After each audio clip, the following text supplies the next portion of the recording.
You're listening to Kerry Lutz's Financial Survival Network, where you get valuable information you just can't find anywhere else.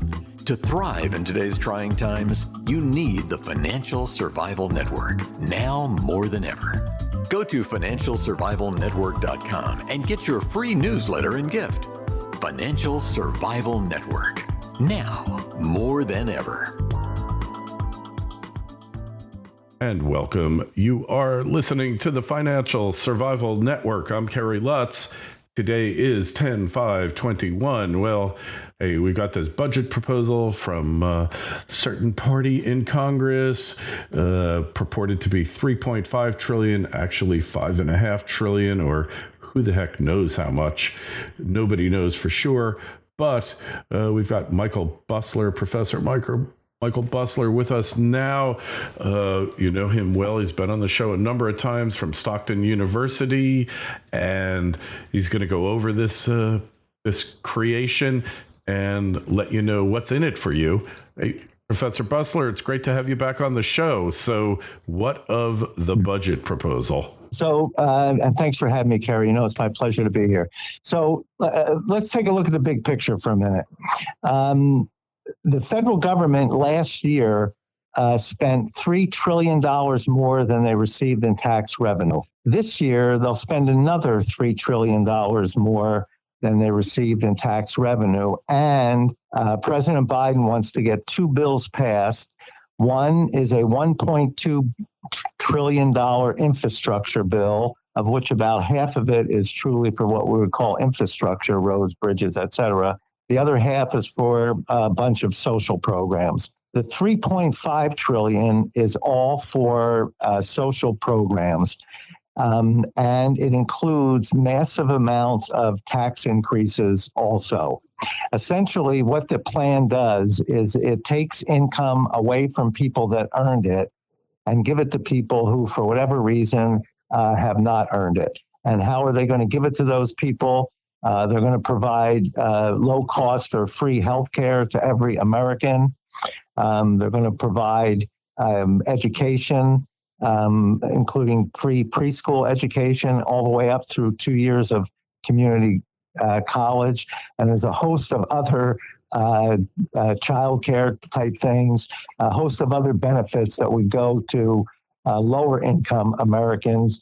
And all that money comes from raising taxes on the upper income Americans. Now, Biden says he's only going to tax people who make more than $400,000 a year. The problem with that is that's only about 1.5% of the population. So in order to raise any significant amount of tax revenue, he's going to have to raise taxes on the average American. Now, he says that his plans will cost zero and add zero to the public debt. Mathematically, I think that's impossible, but I believe what he's saying is it'll cost zero because we can raise taxes by eliminating loopholes and things on the wealthy, and that will raise a significant amount of revenue, at least enough to cover most of the spending plans. The problem with that is, as I mentioned in the beginning, there's not that many wealthy Americans that make over $400,000 a year. And making things even worse is by overtaxing the highest income earners, you reduce capital formation. So what does that mean? There are three things that people do with their income. The first thing you do is pay taxes. What's ever left over, you're free to dispose as you want, and call that disposable income. You either spend it or save it. Average Americans pay their taxes. They end up spending most of their disposable income and saving a little bit of it. You try to save maybe 5% of your income if you can. Wealthy income earners, they pay a high amount of taxes, that leaves them with disposable income. They live a very lavish lifestyle, but they still have much income left over to save and invest. That becomes new capital for the economy. And in a capital-intensive economy, which is what we have, we need that new capital. So if he raises taxes on the wealthy, they're still going to spend on their lavish lifestyles, but they'll have less money to save and invest. That reduces capital formation. It's also coming at a time when the federal government has a public debt which is now approaching $30 trillion, and it's about to be raised, I think, somehow. So if the federal government is pulling $30 trillion out of capital markets, that leaves less capital available to business. And if you're overtaxing the wealthy and raising the capital gains tax, you're reducing capital formation. That could lead to a capital shortage. What happens when you have a capital shortage? Well, the federal government is spending all this money, pumping up demand in the economy. They hope that business increases supply to meet the demand. But if you can't raise new capital because we have a capital shortage, then the business won't be able to expand. If they can't expand, the only way to respond to high demand is by raising prices. So you end up with an economy that can't expand or tends to stagnate, also with a lot of inflation. That's a stagflation problem, very similar to what we had in the late 1970s that was very difficult to get rid of. So all of Biden's spending plans, first of all, will not cost zero. They will add significantly to the public debt. The taxes on the upper income earners will result in less capital formation. That will tend to stagnate the economy and lead to inflation. So what's the solution here? The solution is exactly what the Republicans and two Democrat senators are doing. They're saying we can't support this massive increase in government spending and what will turn out to be a massive increase in taxes and a huge increase in the public debt. All of those are really counterproductive, and they're only designed to help perhaps the lowest income earners. All the rest of us are going to end up feeling the negative impacts of those plans. Isn't that wonderful, huh? Is this thing going to pass or what? Well, I'm not sure. So they have to raise the debt ceiling relatively soon. They passed a resolution to keep things going. Janet Yellen says we only have about 2 weeks and the debt ceiling will have to be raised. Now, the Republicans are saying we're not going to go along with raising the debt ceiling, particularly if you want it raised by a significant amount, because then once you say that the debt ceiling has been raised, well, now we can afford to pass these massive spending bills. So the first thing is we've got to resolve what's going to happen with the debt ceiling.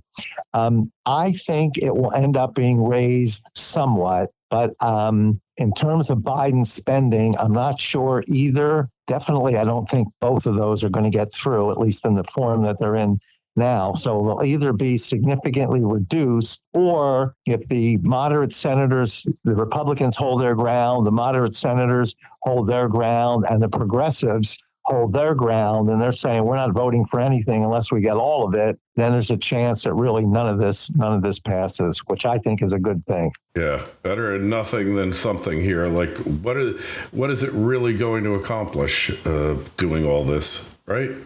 Don't just survive, thrive.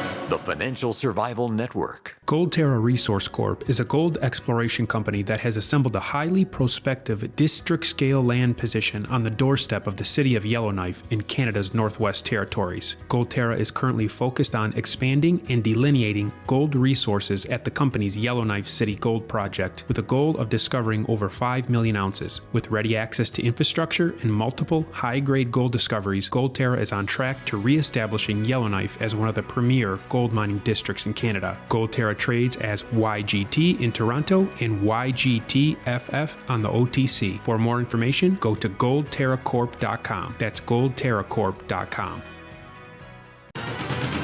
This is the Financial Survival Network. The information you need to thrive now more than ever. Yeah, what it'll essentially do, it will replace individual responsibility with social responsibility. The government will take care of you. You know, Kerry, if you look at the big picture here, the U.S. went from the birth of a nation to the largest, most prosperous economy in the world in about 150 years. Other economies were hundreds, in some cases, thousands of years older.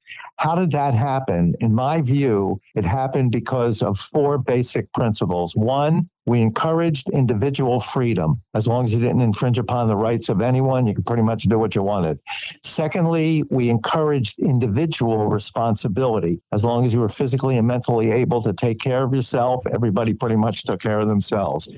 Thirdly, we encouraged and we set low rates of taxation. So you knew that if you worked hard and earned income, you got to keep most of what you earned. That, of course, became an incentive for people to produce. And fourthly, we had a very limited role for government. Government provided some basic public goods like defense of the country, a legal system, leadership, et cetera. But other than that, they pretty much got out of the way. So individual freedom, in my opinion, individual freedom, individual responsibility, low rates of taxation, and a limited role for government really allowed this economy to grow as much as it has. Everything Biden is proposing is opposite to all four of those principles. His bills would limit individual freedom because he wants the government to take over the healthcare market, the education market, and other markets. And of course, when the government takes over a market, they will determine who gets service from those markets and who doesn't. So you lose individual freedom. Secondly, he wants to replace individual responsibility with social responsibility. He wants the government to take care of your health care for you, take care of paying for college education for you, take care of paying for your daycare. So instead of individual responsibility, it's now social responsibility. Thirdly, in order to pay for all this, although Biden says he's only raising taxes on people who make over $400,000 a year, the problem is that's only about 1.5% of the population. So he's going to have to raise taxes on everybody, and you end up with high rates of taxation rather than low. And fourthly, instead of a limited role for government, you now have a very large expanded role for government. So his proposals will limit individual freedom, reduce individual responsibility, replacing it with social responsibility, result in high rates of taxation and a larger role for government, exactly opposite to what allowed this economy and country to grow as much as it did. It's a real pickle they've got us into, isn't it? Yeah, it certainly is. And I hope the Republicans and the more moderate Democratic senators hold their ground here and don't give in to this. And I guess we're not going to know now. It looks like Joe Manchin, who seemed to be really against this, now he's willing to work with everybody, huh? Although he is a moderate, and while he said that I'll work with you, he probably would vote for the $1.2 trillion infrastructure. The $3.5 trillion Build Back America plan, he said the most he would vote for is $1.5 trillion. So at least he's partially on board with stopping these massive tax and spending increases. Yeah, just the question is, can you trust this guy?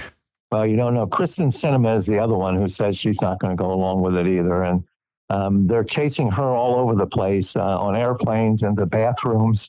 And she says she's still not going to vote for it. Hey, maybe somebody in this place is growing a spine, huh? I certainly hope so. This will be a disaster for the country, and worse yet, it will create such a large public debt. The annual interest expenses, look, right now, with just what we have, the annual interest expense about $400 billion a year. That's about 10% of the government's non-COVID spending.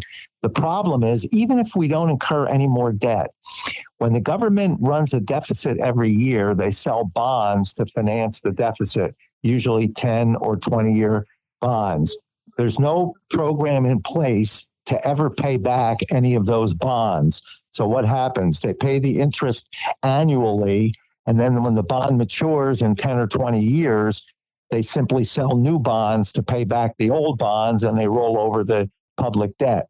The problem with that now is, there's a number of problems, but one is much of the debt that they took on in the last 10, 12 years, they had an interest rate of about 1%.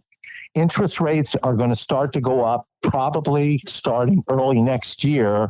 So within the next couple of years, the treasury bills and bonds, instead of 1% interest, are going to pay at least 2% interest.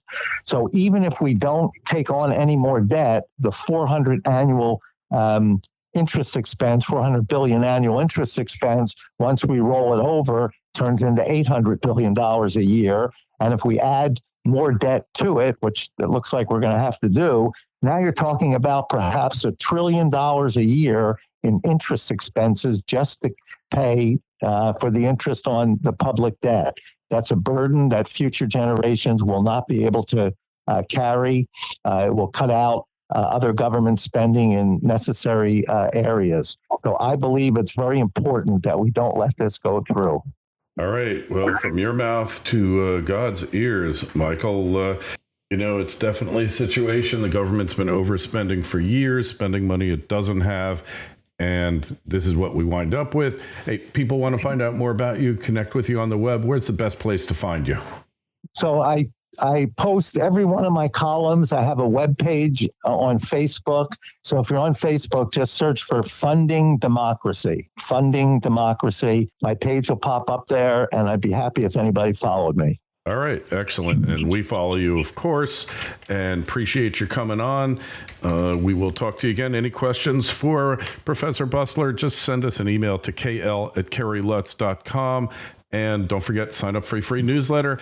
Always a pleasure to speak with you, Michael. Appreciate you coming on, and let's keep our fingers crossed. Thank you, Kerry. My pleasure to be here. Look forward to doing it again.